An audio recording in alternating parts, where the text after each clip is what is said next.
Now on to the rest of the program, that really why most of you came here tonight. And before I say this part, and there's always a hesitation to recognize anyone in the crowd for fear of leaving others out, but I have to say that part of what makes this dinner so special, and other events in the community also, is a sharing in this community. If you look at the list of table sponsors tonight, so many have no connection to Yeshiva or Yisrael, but they came out and they sponsored a table. They showed up tonight, and we're tremendously grateful for that. We have other, Rabbi Starr is here from the Young Israel. Stand up and say, Rabbi Starr. That's a tremendous commitment for Rabbi, a shul rabbi, to show up at one more dinner in school. Rabbi Berger here, great educator and stuff, doesn't have a child in Or Yisrael. I see Rabbi Yablak is here. Yablak is here tonight with his wife. Great addition to Yeshiva Atlanta.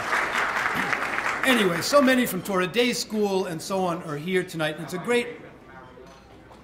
I didn't see him. Rabbi Friedman from Ariel is here, I'm told. Terrific. Atlanta Scholars Kola is here. This is why I say, though, I hesitate to name anyone. Welcome to all of you. But I have to mention also, Rabbi Feldman opened up this shul to this dinner tonight. And Rabbi Feldman holds, of course, a special role not only in the community, but in the founding of this school. The early meetings were all held in his office, and this was a real treasure for Rabbi Feldman. He's here tonight. He's busy just at the moment, but he's here tonight, as you all have seen, and I think he deserves an extra word of thanks tonight. Of course, you're going to hear about Paul Rodbell and all that he did, but that's in the heart of the program, and I don't want to steal anyone else's thunder. So let me call on Rabbi Neuberger now to come up, please, and let's really honor the honorees we all came here for tonight. Rabbi Neuberger.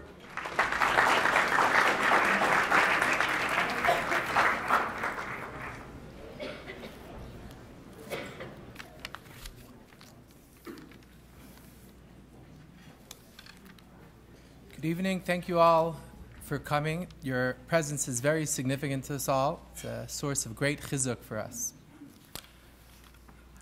We're gathered here in support of the yeshiva and to pay tribute to people who made a difference in its founding. But when we approach a number like 10 years of the yeshiva's existence, I think it really makes sense and it's appropriate for us to take a moment to appreciate this milestone and to thank HaKadosh Baruch Hu for getting us to this point, to allowing an institution like ours that's there for the sanctification of Hashem's name. It's trying to accomplish, to educate students of Atlanta, to help this community grow. The fact that HaKadosh Baruch Hu has allowed us to exist for 10 years is a reason itself to take note and be thankful. And we say, She'achiyanu v'kiyamanu lazman hazeh. When we think about the early days of the yeshiva, it's important to keep in mind and can't be repeated enough times the significant role that a number of families played. The Rodbells had mentioned really were the patrons of the yeshiva, and especially the Koil, getting it going and supporting the yeshiva independently for its first 3 years of its existence. The Cohens, Robert and Jan, supported, they provided the lay leadership for the yeshiva. The Lewises supported the yeshiva, helped us get our new home, and provided us with, this is the first year that we haven't had a Lewis in our history. The Habifs were very, very critical in the leadership of the school, in allowing us to get the property that we call our home, and they also deserve mention. The story of the history of the Kollel goes back to the days when we were sitting together in Rabbi Feldman's office, as mentioned before. We were trying to figure out how to best go about establishing a yeshiva. And the feeling was that since we were going to start with just a 9th grade, that a yeshiva needed more than just a Rebbe and 9 boys. We needed an environment that would support this school, we needed to have the ruach, the spirit of a yeshiva. We needed to have role models.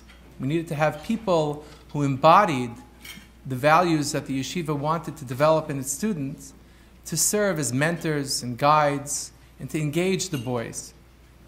So to that end, we recruited 5 couples, 3 of them from Baltimore, from Ner Yisrael, 1 and 2 of them who came from Israel, to play this role. And they succeeded in an amazing way.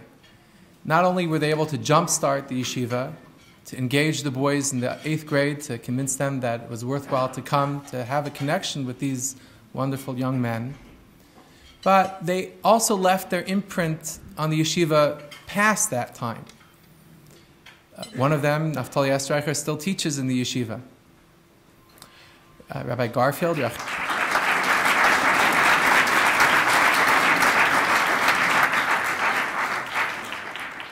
Rabbi Yechmiel Garfield was a Rebbe from the 2nd year that he was a member of the yeshiva, and he only left this past year to take on a position as principal in Houston.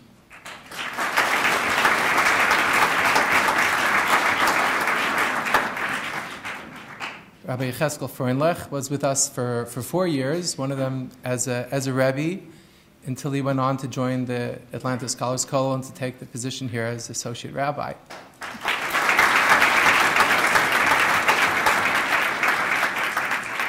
Rabbi Michal Alterman was with us for the 3 years of the existence of the Kollel, and then he went to San Diego as a teacher in that day school there, only to return in a couple years to be a Rebbe and a teacher in Torah day school along with his wife.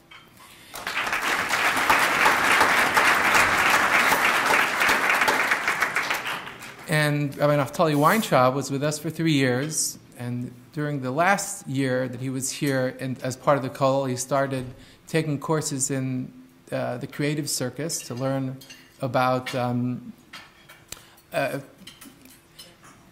graphic arts. And right now he's involved in a business in Lakewood, New Jersey, supplying graphic arts for the people of New Jersey.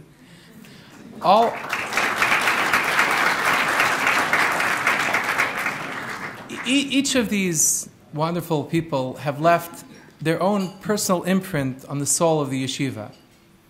I know that I myself have learned a great deal from each of them, and a lot of my thinking is guided by the contact and education that I've learned from them.